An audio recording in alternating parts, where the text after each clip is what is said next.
When this man decides to rescue a desperate, injured bear from a horrible trap, he is hoping for the best, but what happens next is simply unbelievable. That morning, the peace was shattered by a sound that didn't belong in the Yukon forest. It sent chills instantly up Michael's back. Hearing something like that was never a good sign.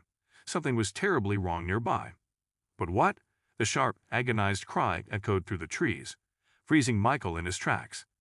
He had heard many animal sounds in his time, but this was different, unnatural. The dense forest of the Yukon Territory stretched endlessly, a sea of green broken only by the occasional burst of sunlight that managed to penetrate the thick canopy. Michael Stone, a seasoned park ranger with over 20 years of experience, knew these woods better than anyone.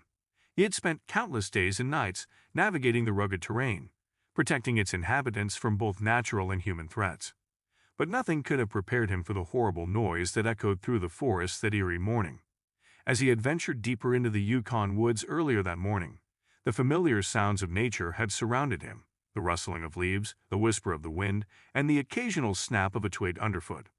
It was a place of peace, a sanctuary that Michael had devoted his life to safeguarding. He would always look out for key markers of certain animals being around. He had recently noticed that there had been a bear hanging around, so he kept his wits about him. In the blink of an eye, he could be staring down a fierce predator, something he'd tried to avoid to the best of his ability. But when he heard that sound, filled with such pain and despair that it sent a chill down his spine, his hand instinctively moved to the rifle slung over his shoulder, his senses suddenly on high alert. If the animal was on the move, the last thing he wanted was to run into it. An injured wild animal was a force to be reckoned with, especially if it was in panic mode. He stood still, straining to pinpoint the direction of the sound. It came again, louder this time, a guttural, heart-wrenching wail that tore through the stillness of the forest. It was unmistakably a bear, but there was something more, a note of desperation that twisted Michael's gut with unease. It wasn't normal to hear a bear call out like this. It only usually happened under extenuating circumstances. Michael's stomach curled up into a ball at the thought of what the bear might be facing. There was something in the call, though, that pulled desperately at his heartstrings. He couldn't help but feel the need to check it out. Something was telling him he needed to investigate. So, against his better judgment, he began to move toward the sound, his steps careful and deliberate. Every instinct told him to be cautious. An injured bear was unpredictable and potentially lethal. But something else drove him forward, the knowledge that, whatever was happening, the animal was in dire need of help. As he drew closer, the forest opened into a small clearing. Michael's breath caught in his throat as he took in the sight before him. A massive grizzly bear, its fur matted and dirty, lay in the center of the clearing. Its right front paw was caught in a steel-jawed trap, its head ensnared in a wire noose that cut cruelly into its flesh. Barbed wire tangled around its hind leg, and with every movement, the bear let out a low, pitiful groan. Michael's heart pounded in his chest. He had seen the aftermath of poaching before, animals maimed or killed for sport, their bodies left to rot in the wilderness, but he had never witnessed such a barbaric act up close. The sight of the suffering bear filled him with a mix of rage and sorrow. For a moment, he hesitated. The bear was immense, its muscles rippling even in its weakened state. One swipe of its powerful claws could easily be fatal. But as he looked into the bear's eyes, he saw something that made his decision for him. There was fear in those eyes, yes, but also something else, a plea for mercy, for relief from the excruciating pain it was enduring. Michael slowly unslung his rifle and placed it on the ground, a gesture of peace that he hoped the bear would understand. He raised his hands, showing they were empty, and took a cautious step forward. The bear growled, a low, rumbling sound that vibrated through the ground beneath him. Michael froze, his heart racing. "It's okay, big guy," he murmured softly, his voice steady despite the adrenaline coursing through him. Through his veins, "I'm here to help." The bear's growling subsided slightly, though its eyes remained fixed on him, watching his every move. Michael knew he was taking a monumental risk. Any sudden movement could trigger the bear's instinct to defend itself. But he couldn't leave it like this, suffering in silence until death claimed it. Slowly he approached the bear, each step measured and deliberate. When he was close enough to touch the bear, he knelt beside it, examining the trap that had clamped onto its paw. The steel jaws had cut deep into the flesh and blood oozed from the wound. Michael's stomach churned at the sight, but he forced himself to focus. "I'm going to get you out of this," he said quietly, not sure if the bear could even understand his words, but hoping his tone would convey his intentions. With careful precision, Michael reached into his pack and pulled out a pair of bolt cutters. The bear watched him, its breathing ragged and labored. Every second felt like an eternity as he positioned the cutters around the steel trap. With a grunt of effort, he squeezed the handles, the metal protesting before giving way with a sharp crack. The trap sprang open, releasing the bear's paw. The animal let out a pained roar, thrashing in the dirt. Michael instinctively backed away, but the bear didn't attack. Instead, it struggled to its feet, only to collapse again, its strength sapped by days of torment. Michael moved to the noose next, carefully cutting away the wire that had bitten into the bear's neck. Blood welled up around the wound as the pressure was relieved, but the bear remained calm. As if sensing that Michael was trying to help finally, he turned his attention to the barbed wire, entangled around its hind legs. It was a painstaking process, each barb pulling at the bear's flesh as he worked to free it. When the last of the wire was removed, Michael sat back on his heels, breathing heavily. The bear lay still, its chest rising and falling with labored breaths. It was free, but it was far from safe. Michael pulled out his phone, his fingers trembling as he dialed the number for the nearest wildlife clinic. The line rang once, twice, before a voice answered. "This is the Yukon Wildlife Clinic. How can we help you?" "This is Ranger Michael Stone," he said, his voice steadying as he spoke. "I've got an injured bear, badly trapped. I need an extraction team out here fast." "Roger that, Ranger Stone. We'll dispatch a team immediately. Can you give us your coordinates?" Michael rattled off his location, his eyes never leaving the bear. It lay motionless, its eyes half closed, as if on the verge of unconsciousness. He knew the bear was in critical condition. Without immediate medical attention, it wouldn't survive much longer. "Hang in there, buddy," Michael whispered, more to himself than to the bear. "Help is on the way." The minutes dragged by, each one feeling like an hour. Michael kept a wary eye on the surrounding forest, alert for any sign of the poachers who had set the traps. He had no doubt they were still in the area, and the thought of confronting them sent a surge of anger through him. Finally, the distant sound of an approaching vehicle broke the silence.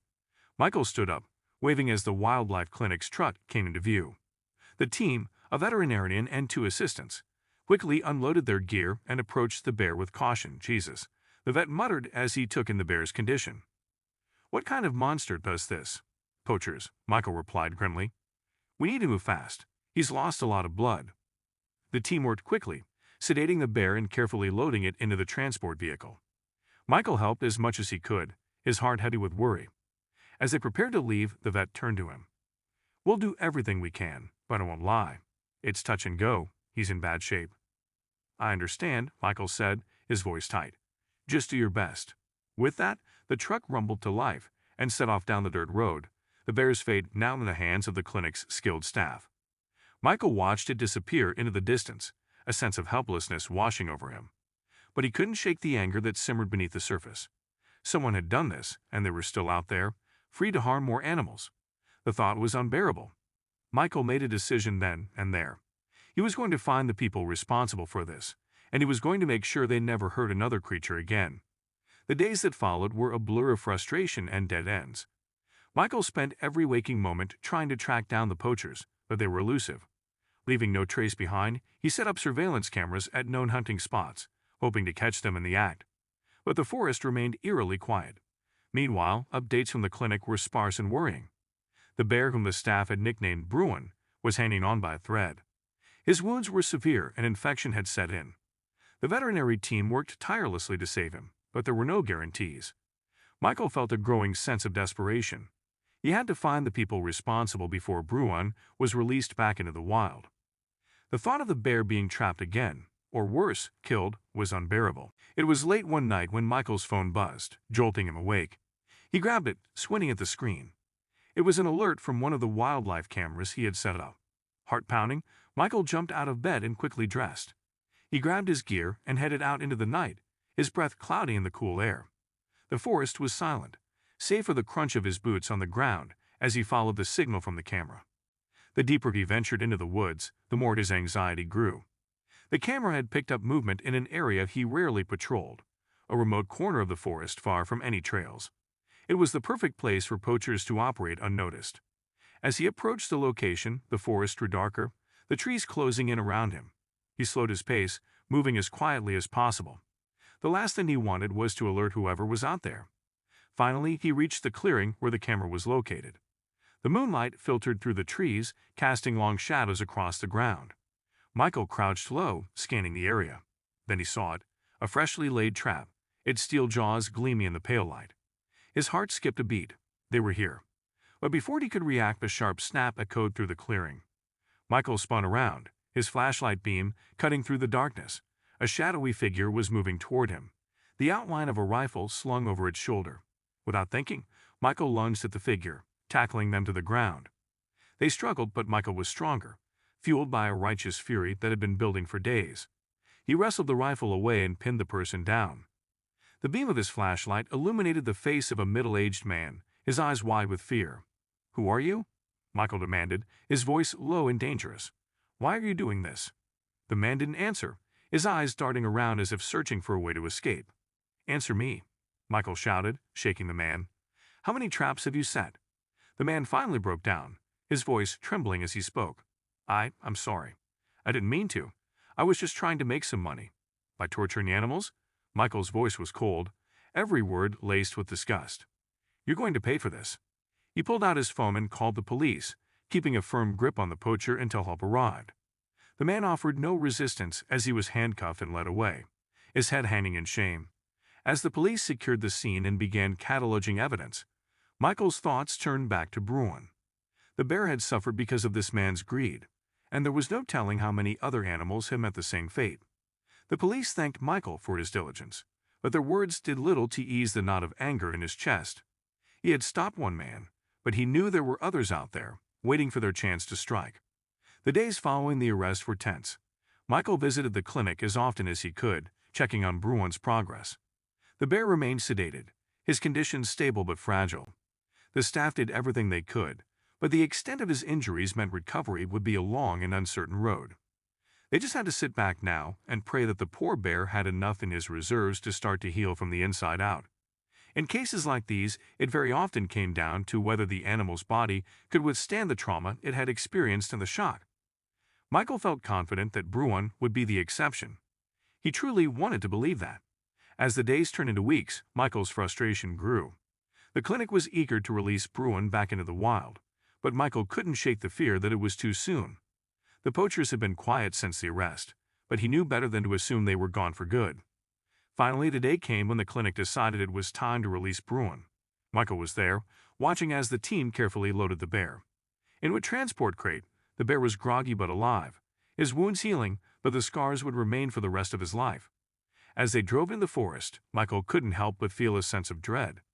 He had done everything he could to protect Bruin, but once the bear was released, he would be on his own again. They reached a remote area of the forest, far from any known poaching sites. The team carefully opened the crate and Bruin stepped out, his massive frame moving slowly but steadily. He paused, looking around as if unsure of where he was. His nose twitched as it caught the fresh air outside the crate. He lifted his head high, as if to check that this was where he should be. It was a sight to behold, considering what he had looked like just a few weeks prior. Michael watched from a distance, his heart in his throat. He found himself deeply conflicted at the release of the beautiful bear. While he knew Bruin deserved to be in the wild, he couldn't help but feel nervous. He wanted to believe that the bear would be safe, that the worst was behind him, but nature was unpredictable, and so were the people who sought to exploit it. Michael had first-hand experience in this area. As Bruin began to move away, he stopped suddenly and turned to look back at the group. His dark eyes met Michael's, and for a moment, it felt as though the bear was acknowledging him, thanking him for everything he had done. Tears welled up in Michael's eyes as he watched Bruin disappear into the forest. The team packed up their gear and prepared to leave, but Michael lingered, staring into the trees where the bear had vanished. He knew he couldn't protect Bruin forever. The forest was vast, and dangers lurked in every shadow. But he also knew he would never stop trying. As long as he had breath in his body, he would fight to protect the creatures who called this place home. If it wasn't Bruin, it would be another innocent animal that deserved his protection just as much. As he walked back to his truck, he made a silent vow. He would find the rest of the poachers, no matter how long it took, and he would make sure they paid for the suffering they had caused for Bruin and for every animal caught in their traps. Michael would see justice done. As the truck rumbled to life and rolled down the dirt road, the forest closed in behind him, the trees whispering their secrets to the wind. But Michael knew one thing for sure: he would be back, and he would never stop fighting for the wild. What a thrilling story of bravery and care. Imagine if Michael had ignored his instincts to check out the shrill and desperate call. Things might have turned out much worse. Would you have investigated the source of the cry? Would you have released the bear, like Michael did, without any help? How do you feel about the poachers and the laws that surround their crimes? Let us know what you think in the comments below. Hope you enjoyed the video. Thanks for watching, and until